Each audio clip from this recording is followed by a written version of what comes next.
ons school een beetje verlap. Het lees. Het Justin was nog gezellig geweest. Het was meer dan een jaar. Toen het tot op hierdie punt gekomen dat finally dit gekomen. Toen hij van die oorzaak zou hebben. Ons voel verlag nou, maar dat zou nog steeds in mijn terugbrengen. Maar ons voel aan mooi. Maar dat voor het gebeuren dat onze familie niet nog zo bij met elkaar is. Na die bezig met COVID was meer closer. Maar toen struggle ons met leven. En dan was het nou heel different. En zij de jelle, zij heeft niet. En ik zou zeggen, like goed gewacht maken aan ons.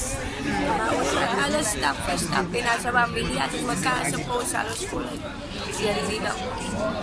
Ik voel eigenlijk al voor die wolken. Ons kan zaken gaan slapen. Met code niet zozeer, misschien skitter helder nou.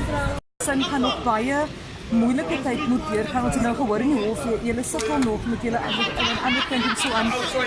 As u as 'n ma net 'n boodskap weer eens Motima was na in julle huis in julle huis gewees. As u net vir ou laat nie so 'n boodskap, wat is dit wat u as ma vir hom wil sê? Na wat gebeur het?